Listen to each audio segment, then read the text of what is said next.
Damian Monkhorst has played significant roles in premiership wins 23 years apart, and there may be more to come. The Collingwood premiership ruckman now is the highly regarded ruck coach at Hawthorn. Welcome, Damian. Thanks, Mike. Now, I don't mean to be sort of sensitive here, but have you filled out a little since your playing days? Just a little bit, Mike. Right from the start, you hit me with that straight away. Well, I was going to save it, but I thought we'd open. The encyclopedia says that you played your footy at 108 kilos. Yeah, that would you say recorded weight was done when I was like 17, 18 years old. I had a forever fight with Tony Shaw near the end of my footy career of trying to get back down to when I was that sort of weight. I couldn't sustain that. Did you get a shock when the scales went to 153 kilos? Happened like that, mate.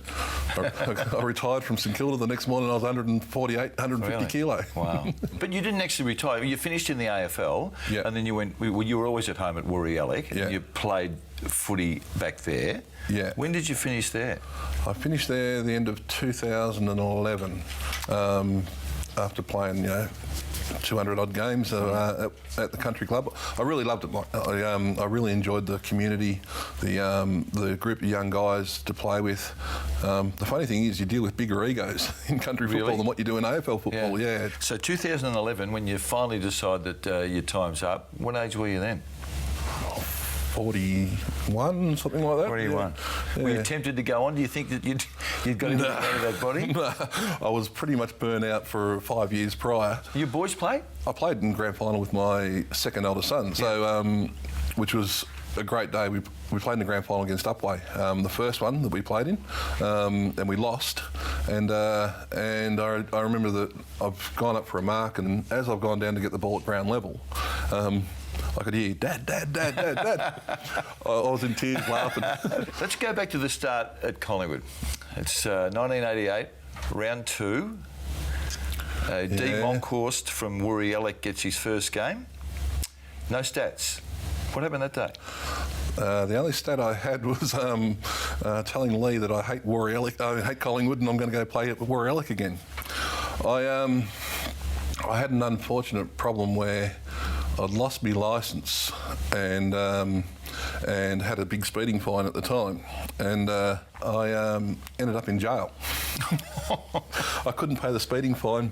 This is the week leading up to your first game. This is the Friday before the game. Friday before the game. And anyway, I got an early knock on the door about 5 o'clock in the morning. I thought, geez, it's a bit early. So I jumped out of bed. In your PJs? No. No PJs? Naked. And I opened up the door and to see Mr. and Mrs. Policeman there, me and the Starkers. And they said, listen, you're going to have to come down to the Lurdale lock-up. You haven't paid a speeding fine. And from there, I had breakfast there, had a bit of a snooze, and then In a cell? In a cell. Yeah. This is the Friday, and then I organised for Billy Cook, the property steward at the Collingwood Football Club at the time, to come and bail me out. So he came and paid the money, and I got out of jail. And Any instructions to Billy about informing the coach? Or don't not? tell anyone. And the coach was Lee Matthews? Yeah, Lee, and I don't know whether he knew. I really don't know, but unfortunately, I sat on the bench on the Saturday. I suspect he did, mate, because you didn't Most get a run, likely. did you? Yeah, most likely. Do you remember how fast you were going? Yeah. I don't know whether it's something I should be promoting. I didn't say you had to be proud of it. I just No. It's a matter of record. No, it was well over 100 kilometres an hour. Like sort of towards 160? Yeah, we were well over 100 kilometres an hour. Were you wild as a kid? Yeah, I was a bit silly. I was a scallywag. I wasn't wild, but yeah, I'd end up in silly, awkward situations, and a bit like being in the jail before your first game. I like the way you turned that, scallywag, which is... Yeah. Sometimes you didn't do your homework. Is that what you mean? Or Yeah, I ended up in a position, unfortunate, didn't mean to, but yeah, it was a silly position to get yourself into. Who were your best mates at Collingwood at that time? Oh, during that time, Gavin Brown, Mick McGuan. I was probably the middle guy. There was the guys who were a little bit nerdy, and there was the real scallywags like the Darren Millanes, but I sort of worked in between the nerdy guys and a bit of the conduit, I suppose, between them. So I didn't really have, Alan Richardson was probably my closest mate, and Craig Kelly. The highlight, I suspect, of your playing career, I'm sure it is the 1990 premiership. You were pretty good that day. Yeah, not bad. Emotionally, it was really up, and I was in that hot rod Statesman going to the footy, and Don Scott was in a taxi on the way through. And I remember I was leaving the lights. I was a bit wound up, leaving big burnouts and stuff ready to go. Really, on the way to the footy? On the way to the footy, yeah. And I think Don was shaking his head, going, "Silly young fella." But so donuts on the way to the grand final on MCG. Yeah, I was ready to go. But you did play well. You played against the best ruckman that I've seen, Simon Madden. Yeah, he was probably just tipping over. But he's still the best ruckman I've seen. Yeah, a fantastic player. So there was Simon, there was Paul Salmon and Peter Somerville, I'm sure. It was a big task. Jimmy Manson started the game and really set the scene for the game with his combativeness and just jumping really hard, which actually opened the door for me to play more of the steady type ruckman and just play my natural game. So Lee worked that well. Lee actually said to me I was nearly not going to play in the grand final. I'd had a pretty poor couple of weeks prior, but luckily, on my benefit, he stuck with me and put in a good one. What about the emotional outpouring? Can you remember that? I mean, you were a kid, and you wouldn't have known all the stuff about collie wobbles and how long they'd been waiting for a flag. But do you remember, how did you cope when you saw the tears of all these people who'd waited so long for that day? Yeah, I didn't really follow football as a kid growing up. I had favourite players, the Carl Didriches, the Lee Matthews, the Peter Knights, Robbie Flower. They were my four favourite players. I didn't really know the Collingwood history, but I do like finding it out. So it was such relief. There was a point in the game late in the last quarter, I think it might have been just after I kicked the goal or Dougie kicked the goal, I can't remember the exact point, but the crowd went silent, and it was as though the Collingwood supporters realised we've done it. Yeah. And it was like relief, and then they started singing the song, and it was a magnificent sort of last couple of minutes of the game, just feeling that aura of the 90,000 people. Your numbers were good, 17 possessions and I think 7 or 8 marks. Yeah. It was a different type of game then. It wasn't the drop in and get nice easy kicks here and there and be a start-up type player. It was more contested, try and get off your man if you can. So it was a little bit more of honest football, I suppose. It was a pretty lively affair, wasn't it? Physical. We don't see it these days, but did you have a part in that? It was a really heated, contested game. And then it erupted at quarter time. I was actually on the bench. I started at full forward, and Jimmy started in the ruck. And then during the transition, I came to the bench, ready for the second quarter to start in the ruck, and looked over, and that's where it all erupted. So you see bodies and hands and arms going everywhere. Yeah, saw it going. Did you want to get involved? I wanted to, but I didn't know whether I was allowed to. And Lee came down and pretty much said, "Monkey, get over there." What did you think he meant at the time? I liked that sort of stuff. So what it would be was get over there and help your teammates, because it's one in, all in. The Collingwood, the following year, slid further than they should have. The broad view... 91? Yep. The broad view was that this great relief after winning the flag and ending the premiership drought caused you blokes to just party too long. Do you think that's true? Yeah, it's a major factor to it. It was a major factor to it, and we didn't deal with it as well as what we should have. But the other factor to it was, I reckon we were actually a little bit shy of mentioning it too. We'd had a bit of success, and it was as though you played in the grand final and we weren't allowed to actually talk about playing in the grand final and what we did. So it was a sort of an awkward situation, 1991. Did you think you were still the best side? You were the defending premiers. Did you think you were capable of winning it again in 91? Was the team good enough to have done that? Yeah, I think so. I think so. We had a very good, honest team, but the sides had like the Gary Abletts and the Dermot Brerettons, and they were just superstars of the era. We probably had just really good, honest, reliable team. You mentioned Darren Millane before. Yeah. I want to know what the two parts to this. Darren Millane, the footballer, and his role in 1990, one part, and two, the emotional impact on you when he died. You know, to be 6'2"-ish and run like the wind, mark, strong, powerful, and just just a brute of a player when he wanted to be, but also had the beautiful class of hitting targets. And as a young fella who I was a little bit, as we spoke about, a little bit of a scallywag. Darren was also a scallywag, as we all know. So we actually had a good relationship as footballers. We weren't real close mates, as in ring each other and we're going to go catch up. He was a couple of years older than what I was. But as a young footballer coming through, I really looked up to Darren and Shorey and Dakes and those guys. He was a magnificent guy. And after he passed with the car accident,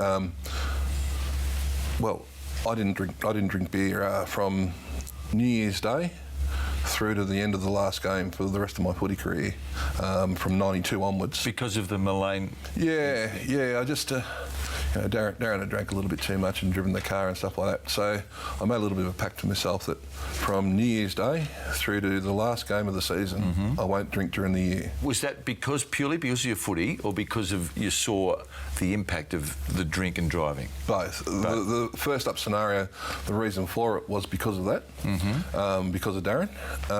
But I felt the benefits from it.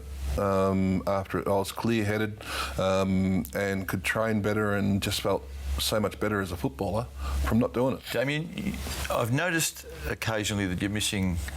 Occasionally? 3 or 4 of the front teeth. Yeah. Was that a footy incident? Yeah, it was, mate. I got whacked, king-eared, call it whatever you like, and my palate and jaw all up underneath my nose there got caved in and fell down my throat, so it was all stuck in my throat. It was at Cardinia Park, the last game of 1991. We're narrowing it down, you know. We know you played Geelong. We know it's 1991. Yeah, and we'll leave it at that point, Mike. But Darren Millane had got the ball in the back pocket and he was coming out of the pocket, and I was on one wing and I was like running flat out to give a release kick to the mid wing. Flat out? I was going flat out. I used to be able to run there, Mike. And unfortunately, I just ran into just a swinging arm. I didn't see it coming. I called the runner over to see, what had happened. And he said, "Listen, get off the ground." So I got off the ground and had the broken jaw from all underneath. Teeth were still in it. Now I know you're a gentle giant. Yeah. But you were knocked around. Did you ever exact revenge from the Geelong bloke who whacked you? I never got the opportunity to, Mike. What, did he retire or? Oh, no. You're trying to snake through. So you never were on the same football ground as him after that? Well, I grew up with Shane Hill at the time, and he was playing basketball at Geelong, so he might have given him the whisper of what was going to happen if I ever played. So you're a premiership player at 21 years of age at Collingwood. Yep. Your last year at Collingwood, 1999, the club finishes last. Yeah. Did you look back and sort of say that was a sour end to your career at Collingwood? Yeah. It was. I was actually going in to sign a new contract in 1999 and got told to retire. So, did you? By who? Yeah.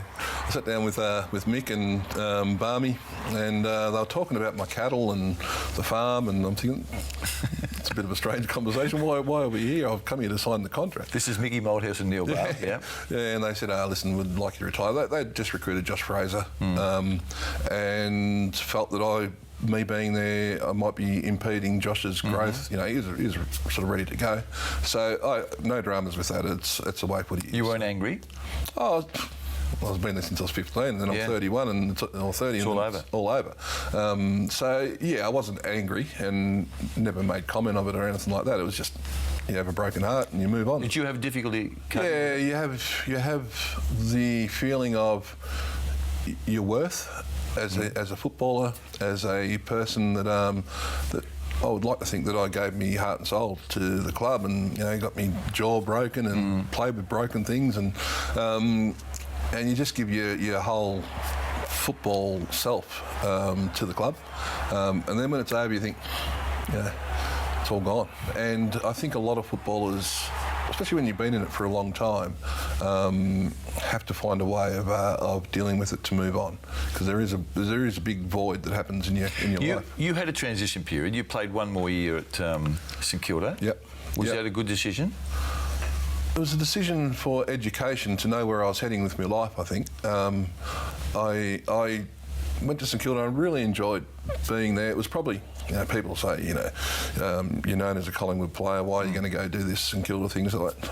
I don't care what people think. I enjoyed playing football. So I wanted to try and rekindle and just prove to myself that I could get through and have an impact. So you went back home? Yeah, back to Warrigalli. Yep. And then the return to the AFL via the coach's box came with the Tigers, didn't it? Yeah, it did, Mike. And it all happened all at a dramatic time. I'd been coaching at Warrigalli, and it was 2007. My son had just got crook. He had a major. This is Brent with a major heart problem. Yeah, and we hadn't.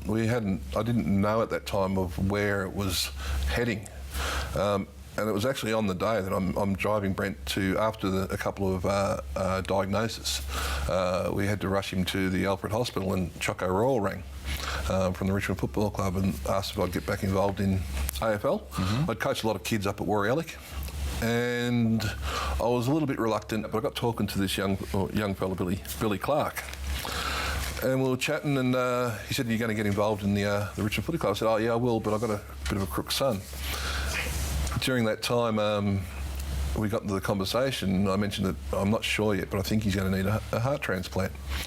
And Billy Clark, who originally from Leongatha, got discussing he'd gone through that and had a heart transplant. Opened up the shirt? Yeah, and it was great to discuss, and it actually gave me an avenue and a pathway to know what Brent's going to go through during this process of what he had to get through. So he had cardiomyopathy? Cardiomyopathy, yeah. He's a fit young kid. Minute. Tell us what it does. That's a disease that eats away. It's a virus. It comes in different forms, from what I can gather. A lot of athletes who are super fit do come across this, and what it is, it's a virus that attacked his heart, expanded it, so it was actually trying to work, but it couldn't contract because it had been enlarged so greatly. So unfortunately, he had to go to the next step, which was trying to work, but yeah, he had to have the transplant. I remember a story in the Herald Sun at the time. I think Ruth Lampard wrote it. Yep. Did you fear that you would lose your boy? Oh yeah. Tell me what it's like living, not knowing every day you wake up where there'll be a suitable heart for one of your kids that has to have a heart transplant. Yeah, it's you just don't know. It's just the avenue of you're in Gaga land, just waiting to see what transpires. And Brent was getting crooker and crooker near the end until it actually became available. And unfortunately, the transplanted heart comes to a kid and someone else has lost their life. So he's had his heart replaced? Yeah, and he's flying now. He's doing fantastic. He's got a rock band. They travel around Australia doing concerts and gigs, and it's great. After the break, let's talk about your history with Essendon. I'm going to get to this point, Anzac Day 1995. Yeah. I mean, how do you feel about the fact that your involvement in a racial vilification charge is probably the thing you're best remembered for? Yeah, it's... There's a reminder, mate. There's a reminder of the... is that the mediation session? Yeah, probably going in to see. I think it was Ross Oakley who did it, ran us through it. It was an awkward situation. I made a terrible comment in the heat of the moment. I didn't run around calling names and stuff like that on the way through, but unfortunately, at the heat of the moment, 97,000 people. The game was close. Longy was trying to get a free kick out of me to get me to react to. I got caught. I dived on the ball, and the ball was underneath me, and knowing that I couldn't outrun Longy and that who were bearing down on me, they used to be just ball the ball up. And unfortunately, the umpire 3 times, and I still asked me to get up. He's going to pay a free kick for wasting time. I said, I can't get up. And then, unfortunately, I made a blue, and a terrible blue, and said the wrong thing to Longy in the heat of the moment. And then for nearly every Anzac Day game from then on, it's mentioned that I'm a racist and stuff like that, which is furthest from the truth. And it's a wrong portrayal of who I am. So I get disappointed. Yeah, but it seemed like you had just lived it and endured it, and it had sort of washed away. But it's no, still there's a background when you get journalists and stuff ringing you on the 10 years after the first Anzac Day game and so on, and they bring it up, and the comments made, "Oh, what have you learnt?" And I learned I made a mistake by making a bad comment in the heat of the moment. For someone to be claimed as a racist, you've got to live and believe what you're actually stating, and that's further from the truth that what I am. I made a mistake. What did you say to him? Oh, I won't go there. It was an off the cuff. It was a colour reference. Yeah, It was get off me. Yeah, and then followed. Okay. Yeah, okay. And that was wrong, mate. The things that you have to deal with after that, of the mail you get, some of the mail, the club ended up going through all the mail I was getting from fans and stuff like that, because I like being liked. Yeah. And all of a sudden I got this world of football that see me as a different person than what I really am. It was pretty tough to deal with on the way through. How were the relations between you and Longy, say at that session there, at the mediation session? How could I say? It was probably cold, due to it all came about from that stupid comment. Did you think Longy judged you harshly? No, it was time. Don't get me wrong here, Mike. It was time that the football world changed the way they were treating the Indigenous boys, and it was, it was an awkward time that I've had to deal with it. But I'm so happy that Longy stood up. Yep. And changed the culture of the football world. I'm very proud of that for Longy's scenario. Did you turn to anyone, I presume home, the family network? Was there anyone that actually that you needed counsel from, or that was a real comfort for you? I think people actually thought he's a big boy and he can take care of himself, but the emotional turmoil in the background, because I've got that. I would say, and people say that I got that bit of, jovial, enjoy life, enjoy people. But in the background, there's a fair few things happening in your mind, and you're getting judged and stuff. That's an awkward situation. It's tough to deal with. So no, I didn't seek counselling or anything like that. I probably should have at the time, because it didn't do my football life the greatest benefit. Or your self-esteem, probably. Yeah. What about the melee, mate? I noticed. Yeah, I know. I was just going to say there's a common link here. You and the red and blacks. The melee rule came in when I ran through the banner before a game. That's right. Yeah. And unfortunately, the banner was facing the Essendon huddle, and the team went through the banner and took off around to the left. And I was on the right-hand side of the team, and my turning circle isn't quite as good as what they did. And I saw the huddle there, and I thought, let's get it on. Yeah, let's get it on. That's what you thought. Yeah. So I'm running through the huddle, and I'm banging through them and everything like that. And I got to near the end, and Dermot sort of has the same scenario with when he did it once with Essendon. Against Essendon, yeah. Yeah, we both have a dislike there. But anyway, I lost momentum, and I think it was Somerville and Alessio were on the other end of and they were stretching, and they've actually pushed me back into all the Essendon players. The Collingwood players didn't know that I was in amongst the Essendon guys. They're up the other end of the ground. So I had the whole Essendon Football Club trying to belt into me. And anyway, during it all, I just remember Alan Richardson climbing through, and a little opening, and he goes, "Are you all right, monkey?" I was like, "Get me out of here." Did you actually intend, when you said before that your turning circle wasn't as... No, I'm joking there. So you went for them? It presented itself. Yeah. It presented itself. So, and I didn't like the Essendon. We'd built that rivalry from the late 80s, early 90s with the grand finals and tough games. So, yeah. But this is 1 against 20, mate. The odds aren't all that good, are they? Yeah, I was probably a little bit over. Lee Matthews once sat me down and said, sometimes, Monkey, you have too much faith in your own ability and you disrespect the opposition. Is that right? And you think that might have been one of those occasions? That might have been one of those occasions. I want to take you to your current role as the ruck coach at Hawthorn. Yeah. We see you in the dugout at most grounds, you're at ground level. Yeah. Are you on the phone to the coach, or what is your function during a game? Mainly to eat the lollies so the players don't get fat. No, my function is I've got the assistant coaches and guys talking, giving me messages. I'm filtering those messages or passing those messages on to the players and vice versa. The players will be saying things that are happening on the ground and I'll be passing those messages back up to the coaches upstairs. How many sessions a week are you at Hawthorn? More than what I'm contracted for. Mate, I'm fortunate. I've walked into a fantastic club, a fantastic group of guys. The leaders of that club are just really good, great blokes. Who is the bloke in the brown and gold that you look at and you sort of say, yep, I've made him into a better player. I'm really proud of the work I've done with him. Is it Segler? Yeah, Maxie Bailey as a bloke is just the beautiful person, just a fantastic football person, tremendous guy.